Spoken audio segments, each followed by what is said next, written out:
जय श्री गणेश। कार्तिक मास का शुभारंभ हो गया है और आज हम अपनी इस वीडियो में कार्तिक मास की श्रेष्ठता, उसमें करने योग्य स्नान, दान और धर्म के महत्व के बारे में एवं भगवत पूजन के बारे में चर्चा करेंगे। आप वीडियो लंबा अवश्य है, किंतु पूरा आप सुनिए तो कार्तिक मास के बारे में काफ़ी अच्छी जानकारियाँ आपको मिल जाएंगी। और यह जो वीडियो मैं बना रहा हूँ यह स्कंद पुराण से लिया गया है।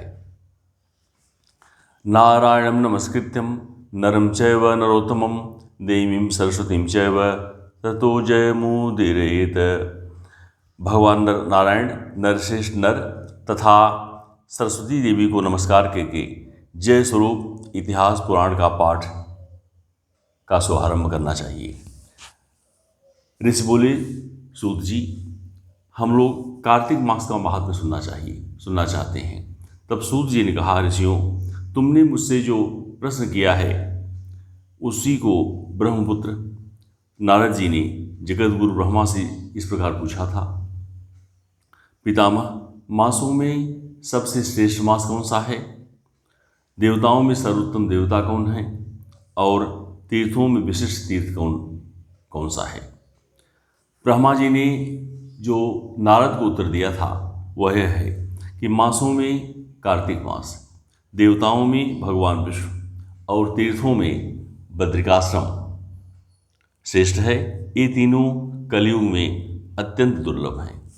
इतना कहकर ब्रह्मा जी ने भगवान राधा कृष्ण का स्मरण किया और पुनः नारद जी से कहा, बेटा, तुमने समस्त लोगों के उद्धार करने के लिए बहुत अच्छा प्रश्न किया है। मैं कार्तिक का महात्म्य कहता हूँ। कार्तिक मास भगवान विष्णु को सदा ही प्रिय है। कार्तिक भगवान विष्णु के उद्देश्य से जो कुछ पुण्य किया जाता है उसका नाश कभी नहीं होता। यह मनुष्य योनि दुर्लभ है। इसे पाकर मनुष्य अपने को इस प्रकार रखे कि उसे पुनः नीचे न गिरना पड़े। कार्तिक सब मासों में उत्तम है। यह पुण्यमय वस्तुओं में सबसे अधिक पुण्यतम और पावन पदार्थों में सबसे अधिक पावन है। इस महीने में 33 देवता मनुष्य के सन्निकट हो जाते हैं और इसमें किए हुए स्नान, दान, भोजन, व्रत, तिल, धेनु, सुवर्ण, रजत, भूमि, वस्त्र आदि के दानों का विविध पूर्वक ग्रहण करते हैं। कार्तिक में जो कुछ किया जाता है, जो भी तब किया जाता है, उसे सर्वशक्तिमान भगवान विष्णु ने अक्षय फल देने वाला बताया है।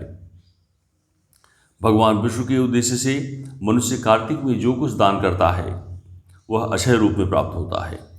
इस समय अन्नदान का महत्व सबसे अधिक है। उसमें पापों का सर्वथा नाश हो जाता है। जो कार्तिक मास से प्राप्त हुए देख पराये अन्न को सर्वथा त्याग देता है वह अधिकृच्छ यज्ञ का फल प्राप्त करता है। कार्तिक मास के समान कोई मास नहीं, सतयुग के समान कोई युग नहीं, वेदों के समान कोई शास्त्र नहीं और गंगा जी के समान दूसरा कोई तीर्थ नहीं है। इस प्रकार अन्नदान के सदृश दूसरा कोई दान नहीं। दान करने वाले पुरुष के लिए न्यायोपार्जित द्रव्य के दान का सुअवसर दुर्लभ है। उसका भी तीर्थ में दान किया जाता है तो और भी दुर्लभ है। मुनिश्रेष्ठ, पाप से डरने वाले मनुष्य को कार्तिक मास में शालिग्राम शिला की पूजन और भगवान वासुदेव का स्मरण अवश्य करना चाहिए। दान आदि करने में असमर्थ मनुष्य प्रतिदिन प्रसन्नतापूर्वक नियम से भगवान नाम का स्मरण करे तो भी वह दान होता है। कार्तिक में भगवान विष्णु की प्रसन्नता के लिए विष्णु मंदिर में अथवा शिव मंदिर में रात्रि को जागरण करे। शिव और विष्णु का मंदिर न हो तो किसी भी देवता के मंदिर में जागरण करे। यदि दुर्गम वन में स्थित हो या विपत्ति में पड़ा हो तो पीपल के वृक्ष की जड़ में अथवा तुलसी के वन में जागरण करे। भगवान विष्णु के समीप उन्हीं के नामों और लीला कथाओं का गायन करे। यदि आपत्ति में पड़ा हुआ मनुष्य कहीं अधिक जल न पावे अथवा रोगी होने के कारण जल से स्नान न कर सके तो भगवान के नाम से मार्जन मात्र कर ले। व्रत में स्थित हुआ पुरुष यदि उद्यापन की विधि करने में असमर्थ हो तो व्रत की समाप्ति के बाद उसकी पूर्णता के लिए केवल ब्राह्मणों को भोजन करावे। जो स्वयं दीपदान करने में असमर्थ हो वह दूसरे की बुझे हुए दीप को जला दे अथवा हवा आदि से यत्नपूर्वक उसकी रक्षा करे। भगवान विष्णु की पूजा न हो सकने पर तुलसी अथवा आंवले का भगवत बुद्धि से पूजन करे। मन ही मन भगवान विष्णु के नामों का निरंतर कीर्तन करता रहे। गुरु के आदेश देने पर उनके वचन का कभी उल्लंघन न करे। यदि अपने ऊपर दुख आदि आ पड़े तो गुरु की शरण में जाए। गुरु की प्रसन्नता से मनुष्य सब कुछ प्राप्त कर लेता है।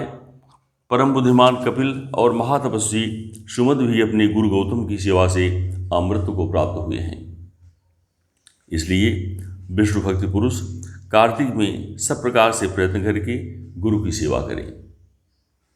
ऐसा करने से उसे मोक्ष की प्राप्ति होती है। सब दानों से बढ़कर कन्यादान है। सबसे अधिक विद्यादान है। विद्यादान से भी अधिक गोदान का महत्व है और गोदान से भी बढ़कर अन्नदान है, क्योंकि वह समस्त संसार के अन्न के आधार पर ही जीवित रखता है। इसलिए कार्तिक में अन्नदान अवश्य करना चाहिए। कार्तिक में नियम का पालन करने पर अवश्य ही भगवान विष्णु का सारूप्य एवं मोक्षदायक पद प्राप्त होता है। कार्तिक में ब्राह्मण पति-पत्नी भोजन कराना चाहिए। चंदन से उनका पूजन करना चाहिए। अनेक प्रकार के वस्त्र, रत्न और कंबल देने चाहिए। ओढ़ने के साथ ही रुईदार बिछावन, जूता और छाता भी दान करने चाहिए। कार्तिक में भूमि पर शयन करने वाला मनुष्य युग युग के पापों का नाश कर डालता है। जो कार्तिक मास में भगवान विष्णु के आगे अरुणोदय काल में जागरण करता है और नदी में स्नान, भगवान विष्णु की कथा का श्रवण, वैष्णवों का दर्शन तथा नित्य प्रति भगवान विष्णु का पूजन करता है, उसके पितरों का नरक से उद्धार हो जाता है। जिन लोगों ने भक्तिपूर्वक भगवान विष्णु का पूजन नहीं किया वे इस कलयुग की कंदरा में गिरकर नष्ट हो गए, लुट गए। जो मनुष्य कमल के एक फूल से देवताओं के स्वामी भगवान कमलापति की पूजा करता है वह करोड़ों जन्म के पापों का नाश कर डालता है। मुनिश्रेष्ठ, जो कार्तिक में 1,00,000 तुलसी दल चढ़ाकर भगवान विष्णु की पूजा करता है वह एक एक तुलसी दल पर मुक्ता दान करने का फल प्राप्त करता है। जो भगवान के श्रीअंगों से उतारी हुई प्रसाद स्वरूपा तुलसी को मुख में, मस्तक पर और शरीर में धारण करता है तथा भगवान के निर्माल्यों से अपने अंगों का मार्जन करता है वह मनुष्य संपूर्ण रोगों और पापों से मुक्त हो जाता है। भगवत पूजन संबंधी प्रसाद स्वरूप शंख का जल, भगवान की भक्ति, निर्माल्य पुष्प आदि, चरणोदक, चंदन और धूप ब्रह्महत्या का नाश करने वाले हैं। नारद, कार्तिक मास में प्रातःकाल स्नान करें और प्रतिदिन अपनी शक्ति के अनुसार ब्राह्मणों को अन्नदान दे, क्योंकि सब दानों में अन्नदान ही सबसे बढ़कर है। अन्न से ही मनुष्य जन्म लेता और अन्न से ही बढ़ता है। अन्न को समस्त प्राणियों का प्राण माना गया है। अन्नदान करने वाला मनुष्य संसार में सब कुछ देने वाला और संपूर्ण यज्ञों का अनुष्ठान करने वाला है। पूर्व काल में सत्यकेतु ब्राह्मण ने केवल अन्नदान से सब पुण्यों का फल प्राप्त कर परम दुर्लभ मोक्ष को भी प्राप्त कर लिया था। कार्तिक मास में अनेक प्रकार के दान देकर भी यदि मनुष्य भगवान का चिंतन नहीं करता तो वे दान कभी पवित्र नहीं होते। भगवान नाम स्मरण की महिमा का वर्णन मैं भी नहीं कर सकता। गोविंद गोविंद हरे मुरारे, गोविंद गोविंद मुकुंद कृष्ण, गोविंद गोविंद रथांग पाणे, गोविंद गो दामोदर माधवेति। इस प्रकार प्रतिदिन कीर्तन करें। नित्य प्रति भागवत की आधे श्लोक या चौथाई श्लोक का भी कार्तिक में श्रद्धा और भक्ति के साथ अवश्य पाठ करें। जिन्होंने भागवत पुराण का श्रवण नहीं किया, पुराण पुरुष भगवान नारायण की आराधना नहीं की और ब्राह्मणों के मुख रूपी अग्नि में अन्न की आहुति नहीं दी, उन मनुष्यों का जन्म व्यर्थ ही हो गया। देवर्षि, जो मनुष्य कार्तिक मास में प्रतिदिन गीता का पाठ करता है उसके पुण्य फल का वर्णन करने की शक्ति मुझ में नहीं है।